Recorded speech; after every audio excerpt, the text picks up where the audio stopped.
Ang dahilan daw po kung bakit hindi natuloy, ayon dito sa politiko, minsan di ko maintindihan kung itong politiko, niloloko lang tayong politiko tsaka yung bilyonaryo, isa lang po may-ari niyan. Kung hindi ako nagkakamali. Senate Minority Bloc allegedly insistence on reinstalling Senator Rodante Marcoleta as chairman of the powerful Blue Ribbon Committee torpedoed the attempt to install Senator Loren Legarda, Senate President. Political learned. Una, kung ang pagpapalit lang po ng liderato ng Senado, ang magiging resulta lang po ay presidency ni Loren Legarda, wag na rin magkudita na lang uli kayo. Pero wag na yan si Loren Legarda dahil si Loren Legarda, tau-tauhan lang. Pinagtawanan lang eh. Kung ako yun, mag-walk out na ako ron eh. Habang may hawak siyang gabel, dinidirekta ni Director Tito Soto.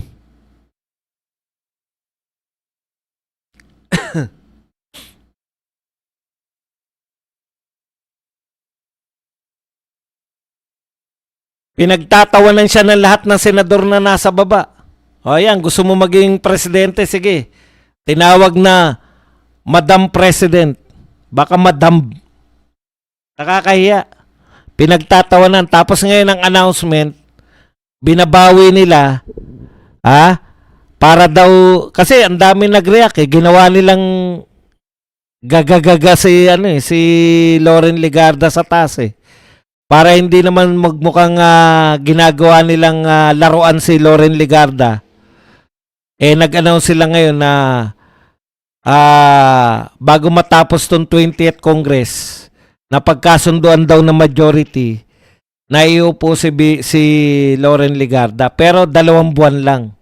Hindi po iupo dahil qualified maging Vice President, maging Senate President. Iupo siya para utuin na, ikaw ang first Senate President. Nakakahiya naman kay Miriam Defensor Santiago. Technically, di ba? O mas marami pa nauna na hindi ko kilala.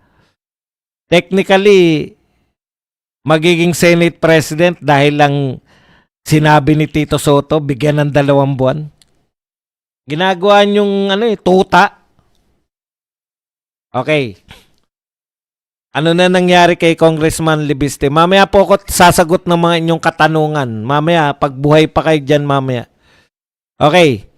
Dito muna tayo.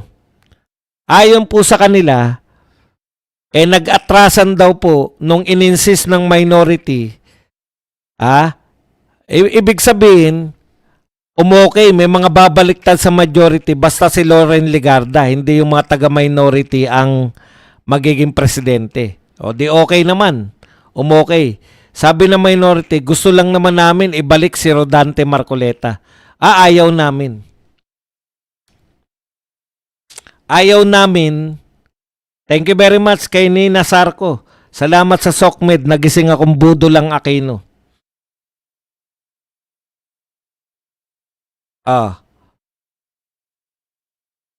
Ano na nga ano na nga yung sinasabi ko? Ayun, si Marcoleta. Di ba?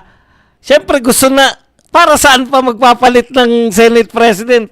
Tandaan po ninyo, kaya po pinalitan yung Senate President, hindi naman po dahil kay Chis Escudero eh. Kaya po nagpalit ng Senate Presidency dahil yung tinutungo ng investigasyon ng Blue Ribbon papunta sa mastermind. Gusto nila mapigilan yon. Napigilan nga nila, di ba? Tapos, magpapalit ng liderato, hindi pwedeng ibalik si Marcoleta.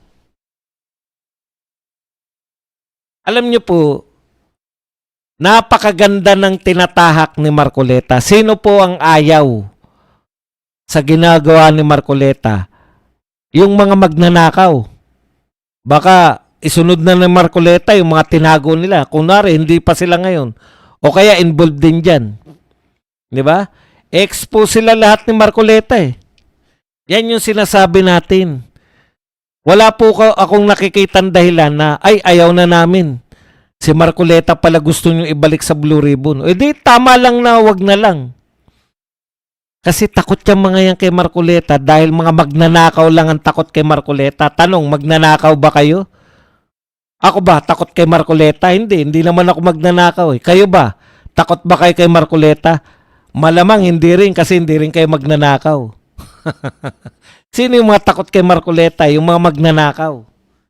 Takot silang bumalik sa Blue Ribbon si Marcoleta dahil alam nila na hindi lang si Marcoleta popoko sa mastermind ng kita mo nga, Minority Report pa lang nga, natukoy niya na yung mastermind eh. Paano pa pag siya po yung Blue Ribbon Committee? Kung siya ang Blue Ribbon Committee, matagal na natin natukoy ang mastermind, matagal nang may rekomendasyon ng Blue Ribbon Committee na kasuhan tong mastermind at matagal na nagsisimula si Marcoleta na mag-imbestiga naman sa iba pa. Road to market, market, farm to market road na ang pinag-uusapan ngayon. At nag-expose na naman ng mga magnanakaw sa road to farm market. Market to farm road. Farm to market road.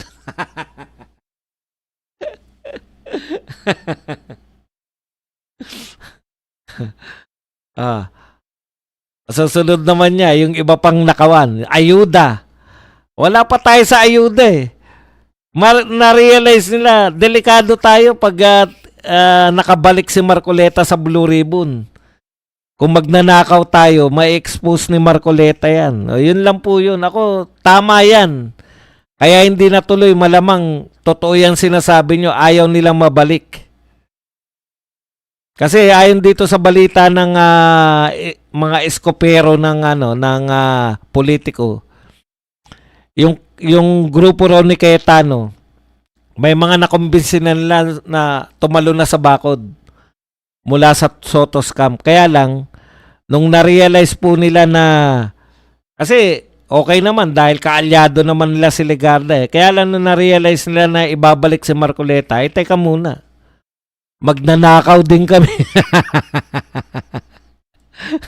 Puta, mahirap kakampihan si Marcoleta. Ayaw namin dyan. Ayaw Kokoy. Ayaw namin dyan kasi ma-expose kami, di ba? Mahirap po.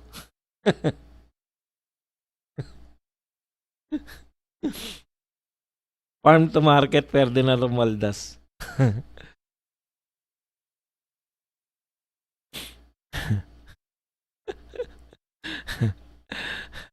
May expose yung mga magnanakaw kay Marcoleta. Sige, pakinggan pa natin yung mga katwiran nila. Several of them withdrew when they were told that Marcoleta will regain the leadership of the Blue Ribbon Committee. They were uneasy given his previous stint as chair. That was really the deal breaker. Yung palang deal breaker si Marcoleta. Ayan. Ang problema kasi, dapat okay naman si Marcoleta na ako lang sana nakipag-compromise yung grupo ni Cayetano. Sige, hindi na lang si Marcoleta, si Pia Cayetano na lang. Okay din naman, di ba? Basta ang mahalaga, miyembro si Marcoleta kasi habang nakakapagtanong si Marcoleta, walang problema eh. Pag member siya talagang mako-convince niya na gawa tayo ng hearing. Pero syempre, the best talaga na si Marcoleta maging Blue Ribbon. O kaya, mas the best kung siya na yung Senate President.